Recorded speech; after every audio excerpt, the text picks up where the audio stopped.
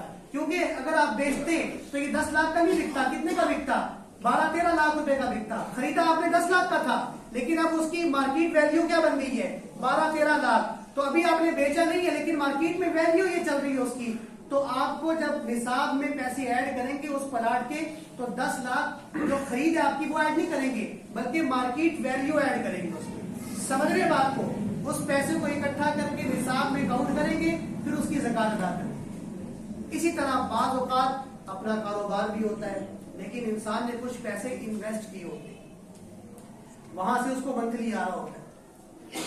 تو اگر نفع آ رہا ہے, نفع تو کھا لیتا ہے, لیکن جو پیسے انویسٹ کیے ہوئے ہیں نا کسی کے مال میں, کاروبار میں, اس کل رقم جو انویسٹ کی ہوئی ہے اس کو بھی آپ نے کاؤنٹ کرنا ہے.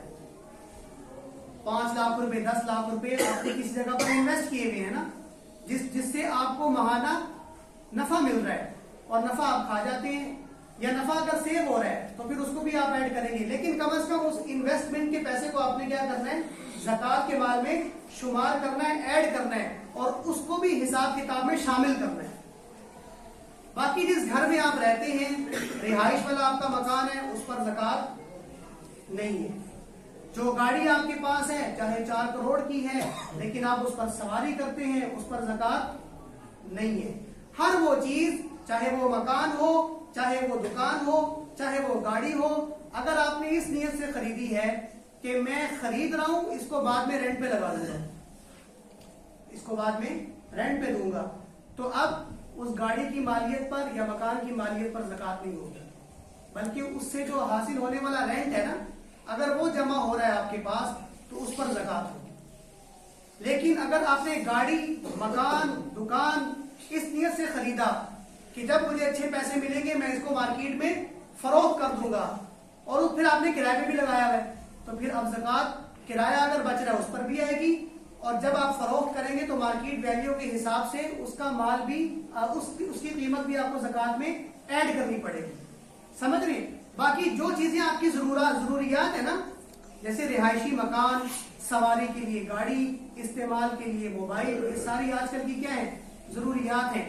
تو جو انسان کی ضروریات سے وابستہ ہے وہ چاہے جتنی بھی مہنگی ہو, جتنی بھی قیمتی ہو, اس پر زکات نہیں بنے گی.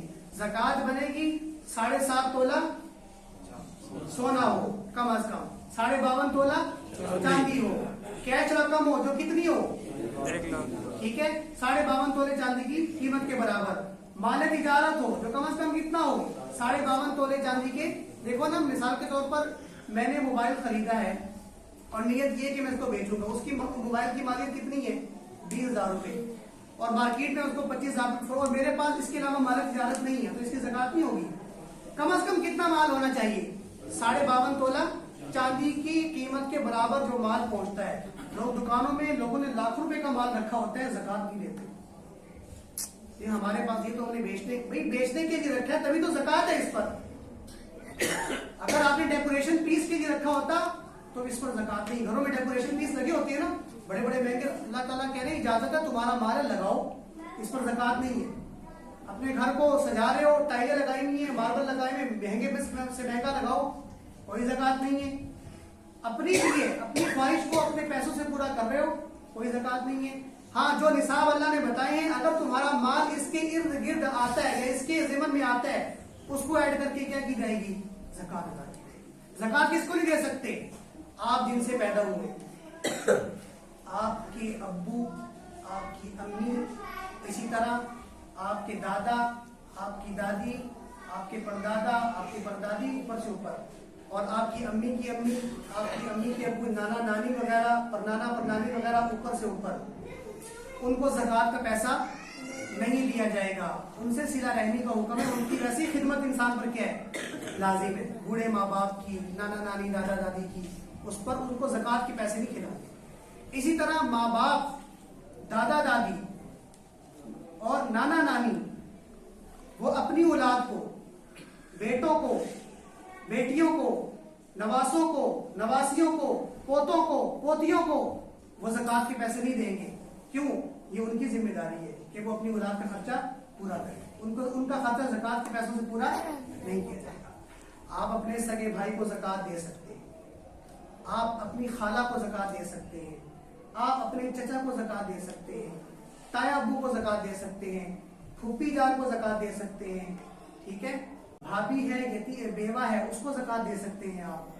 ٹھیک ہے, آپ کے کزن ہیں, چچا زاد ہیں, مامو زاد ہیں, پھوپھی زاد ہیں, خالہ زاد ہیں. آپ اگر وہ صاحب نصاب نہیں ہے تو ان کو زکات آپ دے سکتے ہیں. 2 ثواب ملیں گے, ایک تو زکات دینے کا, دوسرا رشتہ داروں کے ساتھ صلہ رحمی کرنے کا. کیونکہ یہ رشتہ دار ہے نا آپ کے, یہ خونی رشتے ہیں, یہ آپ کے قریبی رشتے ہیں, یہ آپ کے ساتھ غم یا خوشی میں شریک ہوتے ہیں. لہٰذا ان کے احوال آپ کے سامنے ہیں, ڈھکے چھپے نہیں ہیں. آپ کو تلاش کرنا بھی آسان ہے. باہر آپ جائیں گے, آپ کو تحقیق کرنی پڑے گی, پتہ نہیں اس پر زکات لگتی ہے بھی کہ نہیں لگتی. لیکن جو آپ کے خاندان میں لوگ چل رہے ہیں ان کا تو اوڑھنا بچھونا آپ کے سامنے ہے. لہٰذا ان کی تحقیق بھی اتنی نہیں ہے. زکات کے پیسے دیں گے تو زکات کے پیسوں سے صلہ رحمی بھی ہو جائے گی اور ان کی حاجت بھی پوری ہو جائے گی. بات سمجھ رہے ہیں؟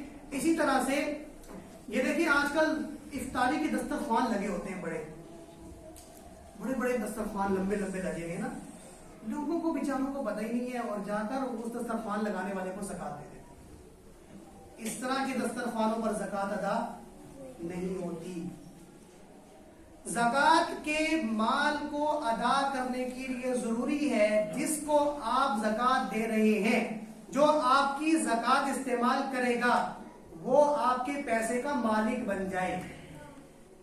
وہ آپ کے پیسے کا کیا بن جائے؟ مالک بن جائے. اب دسترخوان پہ کتنے لوگ ہیں, کس کس کو مالک بنائیں گے پتہ ہے آپ کو؟ لوگوں کھانا لگ رہا ہے اس سے کھا تو سکتے ہیں, کھا لیا کسی نے, کھانا تو کیا ہے, جائز ہے. لیکن ایسے لوگوں کو زکات ادا نہیں دینی چاہیے جن کے پاس کوئی حساب کتاب ہی نہ ہو کہ ہم نے اس زکات کو خرچ کس طرح کرنا ہے.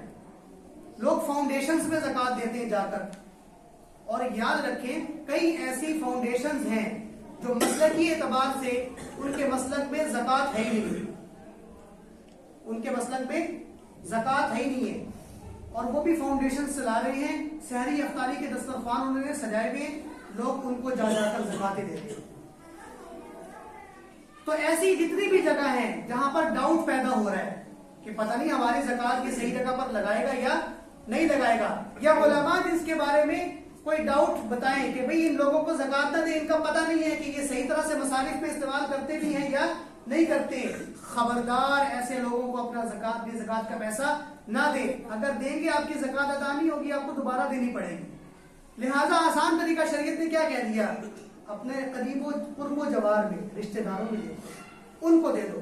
ان کو آپ نے دے دی تو پھر سب سے بہترین جو مصرف ہے نا زکات کا, وہ مدارس ہے, دینی مدارس, جہاں پر آپ کی زکات جاتی ہے اور وہاں پر طلباء علماء علم حاصل کرتے ہیں, وہ پھر دین بتانے والے بن جاتے ہیں. ٹھیک ہے, کہ جتنے بڑے بڑے آپ کو علماء نظر آ رہے ہیں نا, شیخ الاسلام مفتی تقی عثمانی صاحب, مولانا طارق جمیل صاحب, یہ سارے تو ممبروں پہ بیٹھ کے دنیا کو دین کی دعوت دے رہے ہیں. یہ مدارس میں پڑے ہوئے ہیں, جن مدارس کا حساب کتاب کون سے پیسے سے چلتا ہے جی, زکات کے.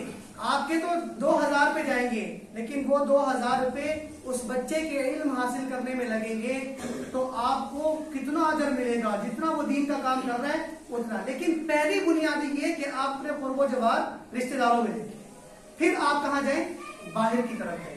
جب آپ کے پاس پیسے ہو نا اور بھی, تو پھر آپ مدارس کی طرف چلے جائیں. اور پھر دائیں بائیں لوگ آتے ہیں, بھکاری آتے ہیں دروازے پر, جی زکات, کوئی صدقہ خیرات نکالتے ہیں. ایسے لوگوں کو زکات ادا کرنے سے زکات ادا نہیں ہوتی. کہیں آپ نے دیکھا خواتین ہوتی ہیں, تھیلی اٹھائی ہوئی ہیں, ٹھیک ہے, بیچ میں کپڑے ڈالے ہوئے, راشن والی, کوئی زکات شکات, بچے یتیم, یہ وہ سارا کچھ, تو ان کو نکال کے دے دی زکات. نہ دیں ایسے لوگوں کو زکات. بھکاریوں کو زکات کے پیسے دیں گے, زکات ادا نہیں ہوگی.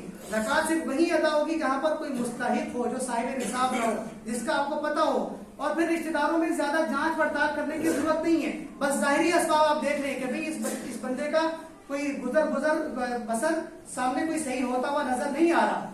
لہٰذا جا کے خالہ کے پاس نہ جائے, خالہ آپ نے کتنا رکھا ہوا ہے, کتنے کنگن ہیں آپ کے پاس, کتنی چوڑیاں آپ کے پاس ہیں, ذرا بتائیں, یا اپنی بیوی کو بھیج دیں. تو آج کل لوگوں کو سب پتہ ہوتا ہے, رمضان میں لوگ زکات ادا کرتے ہیں نا, ان کو پتہ ہوتا ہے یہ تو پوچھ گچھ کر رہا ہے, کل کو یہ اگر پیسے لے کر آئے گا تو زکات کے لے کر آئے گا, اتنا نیک نمازی نہیں ہے کہ ویسے ہماری معاملت کرے. تو زکات ادا کرتے وقت جن لوگوں کے آپ کے قریبی رشتہ دار ہیں، جن کا آپ کو ظاہری احوال پتہ ہے، بس ظاہری احوال پہ اعتبار کر کے ان کو زکات دے دیں، زیادہ تحقیق میں پڑھنے کی ضرورت بھی نہیں ہے۔ اسی طرح جس کو آپ زکات دے رہے ہیں اس کو بتانے کی ضرورت بھی نہیں ہے کہ یہ زکات کا پیسہ ہے، آپ استعمال کر لیں، نہیں، آپ کے دل میں نیت ہونی چاہیے میں اپنے اس عزیز کو پیسے دے رہا ہوں، زکات کی ہیں، اللہ قبول کر لیں گے، آپ کو اس کو بتانے کی ضرورت نہیں ہے، بتائیں گے تو اس کے دل میں وہ اوپر پیدا ہوگی نا کہ بھی مجھے زکات کے پیسے، ہاں ان جگہوں پر بتائیں جیسے مدارس میں، تو ان جگہوں پر بتائیں کہ یہ زکات کا پیسہ ہے، کیونکہ انہوں نے پھر مصارف میں کیا کرنا ہوتا ہے، استعمال کرنا ہوتا ہے۔ باقی کسی نے کوئی مسئلہ پوچھ رہا ہوں بات میرے سے پوچھ لیں، اللہ تعالیٰ عمل کی توفیق نصیب فرمائے۔